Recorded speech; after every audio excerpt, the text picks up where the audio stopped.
नमस्कार विद्यार्थी मित्रांनो, सर्वप्रथम स्पर्धा परीक्षा राज्यशास्त्र या यूट्यूब चॅनल मध्ये आपलं सर्वांचं स्वागत आहे।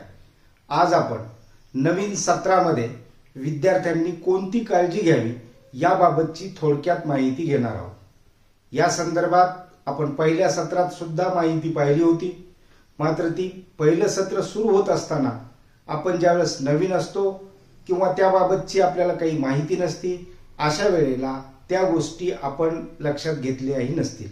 मात्र या नवीन सत्रामध्ये आपल्याला कोणकोणती काळजी घ्यायची आहे हे आपल्याला माहित असणं गरजेचं आहे।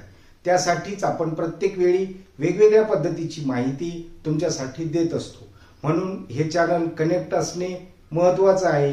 त्याचबरोबर हे चॅनल सबस्क्राइब करून घ्या, आलेलं बेल आयकॉन प्रेस करा, सर्व विद्यार्थी मित्रांना हे व्हिडिओ शेअर करा, कमेंटच्या माध्यमातून तुमच्या फीडबॅकची नोंद केली की म्हणजे अशाच पद्धतीच्या नवनवीन गोष्टी तुमच्यापर्यंत घेऊन येता येतील। विद्यार्थी मित्रांनो, जर तुम्ही पदवीच्या प्रथम वर्षामध्ये असताल तर तुमच्यासाठी अतिशय खुशखबर आणि तीही चांगल्या पद्धतीची आहे। ती म्हणजे कोणती की या सत्रामध्ये म्हणजेच मागील सत्रामध्ये तुम्ही एक परीक्षा या नवीन शैक्षणिक धोरणाच्या अनुषंगाने दिलेली आहे।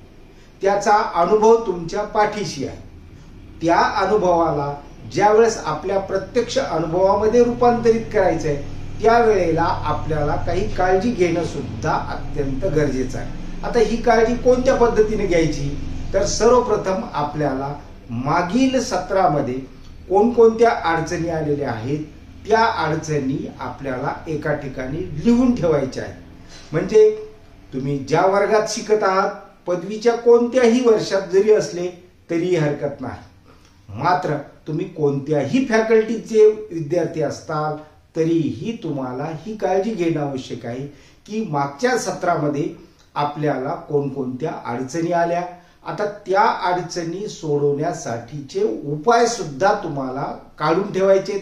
आता उपाय कोणते असू शकतात की सर्वप्रथम पहिल्या सत्रामध्ये तुमचा अभ्यास झाला नसेल तर त्या अभ्यासाचं नियोजन नवीन सत्रात आपल्याला करायचं आहे। त्याचबरोबर परीक्षेमध्ये काही पेपरमध्ये तुम्हाला वेळ पुरला नसेल तर तो वेळ पुरण्यासाठी तुम्हाला नवीन पद्धतीने तयारी करायची आहे। तिसरा जो काही मुद्दा आहे की तुमचा जो काही अभ्यास आहे त्या अभ्यासालाच तुम्हाला वेळ पुरलेला नाही। म्हणजे तुम्ही जो अभ्यास केला होता तो अभ्यास करत असताना तुम्हाला वेळच पुरला नाही, हेही एक कारण असू शकतं किंवा अशा कारणाची नोंद सुद्धा तुम्हाला आत्ताच तुमच्या नवीन सत्रामध्ये करून ठेवायची आहे। आणि सर्वात महत्त्वाचं म्हणजे या सर्व गोष्टी म्हणजे नवीन शैक्षणिक धोरणाच्या अंतर्गत तुम्हाला SEC म्हणजे स्किल बेस्ड जे काही कोर्सेस आहेत त्या स्किल बेस्ड कोर्सेसचा जो प्रोजेक्ट असतो तुमचा तो करत असताना तुम्ही घ्यावयाची काळजी किंवा त्याबाबतची तुम्ही जी तयारी करायला पाहिजे, तुम्ही नवनवीन पद्धतीनं कोणत्या गोष्टी शिकून घ्यायला पाहिजे याबाबतचं सुद्धा तुमचं होमवर्क आता या सत्रामध्ये तयार करणं आवश्यक आहे। म्हणजेच आपण ज्यावेळेस नवीन सत्रामध्ये प्रवेश करतो त्यावेळेला मागील सत्रामध्ये आपल्या कोणत्या चुका झालेल्या आहेत या दुरुस्त करण्यासाठी जर आपण प्रॅक्टिस केली, आपण तयारी केली तर निश्चितच तुम्हाला नवीन सत्रामध्ये फायदा होतो। आता त्याचबरोबर आपल्याला जो शेवटचा मुद्दा आजच्या चर्चेचा घ्यायचा तो म्हणजे कोणता आहे, तर तो आहे तुमच्या सामान्य ज्ञान वृद्धीचा। कारण तुम्ही पदवीच्या कोणत्याही वर्षात शिकत असलात तरीही तुम्हाला तुमचं आता इथून पुढे सामान्य ज्ञान वाढवावंच लागेल। आणि हे सामान्य ज्ञान वाढवण्यासाठी तुम्हाला दररोज प्रयत्न करायचे। आता हे दररोज प्रयत्न कुठून करायचे, तर दररोजचं जे काही वर्तमानपत्र आहे ते वर्तमानपत्र आपल्याला वाचायचं। त्यामध्ये महत्त्वाच्या गोष्टी कोणकोणत्या आहेत ती माहिती कलेक्ट करायची।